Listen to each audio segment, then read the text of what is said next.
My daughter's garage here. A couple of years later, I'm doing a little follow-up on doing the AC compressor on a B8.5 S4 S5 3.0 T. I would imagine it's just about the same anywhere you go. But I found a couple of tips and tricks that made it way easier this time, so I figured I would point those out. So don't try to cut any corners. Put it in service mode. Like, that takes, bumper off is like 10 minutes. Service mode is probably another 5. So 15-20 minutes, you got it in service mode.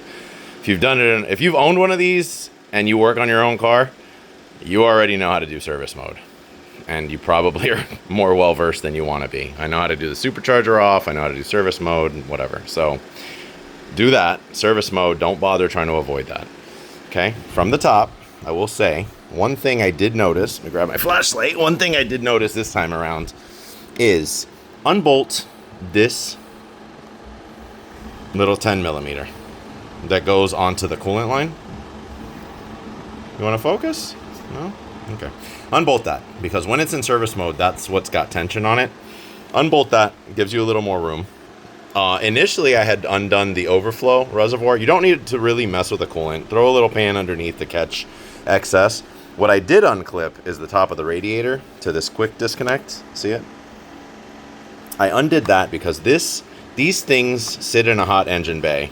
They get brittle and they're annoying to replace. I guarantee you this dumb little line is probably $100. So undo that, because when you're wrestling with stuff and using your elbows and everything else, this gets in the way. So I originally undid it from here, but that doesn't really give you the clearance you need. Undo it from this side. This side gives you the ability to kind of shift this back and out of the way to give you full access to the compressor.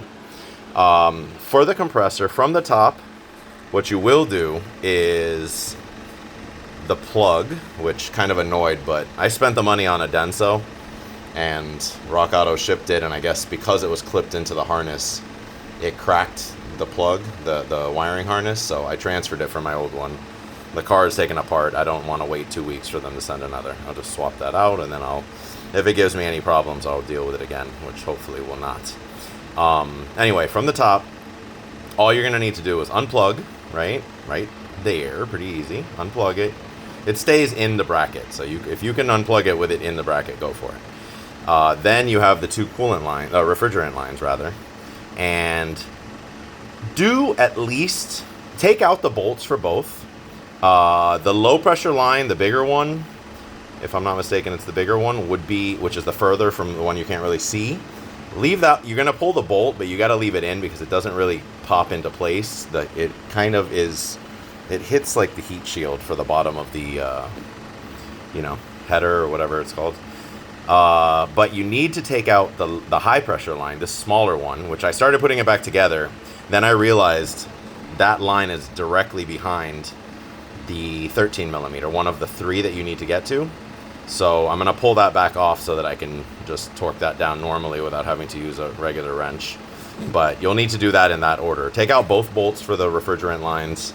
Pull out the low pressure refrigerant line. I checked the O-rings. They're not a standard size that comes in a normal kit, and knowing Audi being very specific, I just made sure that they're still pliable. I went and bought some more dye, which is technically PAG oil, PAG oil with dye in it, and I lubricated. I just lubed them back up, rubbed them around. I did give them a little bit of foreplay, put them back into place. So I'll be unbolting that to make it easier. And then the 13 millimeters, you'll want to use, I pretty much just use that to get to the back one, which with a long extension, a little 12, I like to use a 1/4 inch whenever possible. For the back one, you can honestly get the angle with your fingers. You grab it, boom, no problem. The bottom one, same thing. It'll go around the coolant line. So let me see if I can show that. This is, revisiting an old video, but let's see. Where are you? Up top. Let's go 5. See her? There she go. Oh, yes. And now we can even see that it's a 8.8.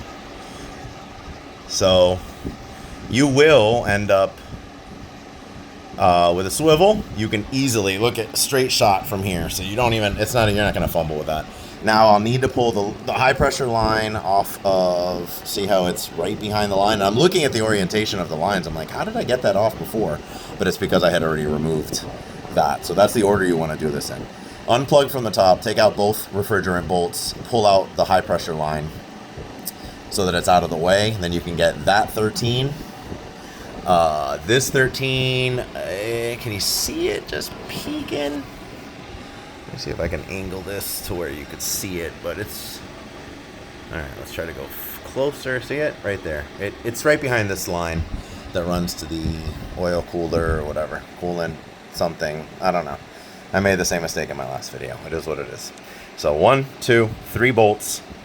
And sheet, honestly... Oh, and I, one 16 millimeter to take the tension off the belt. Oh, let me show that.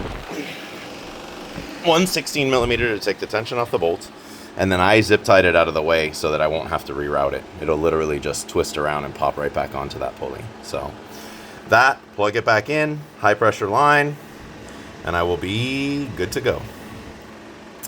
That's it. Part 2, updated tips and tricks now that I'm a little more confident doing it a second time.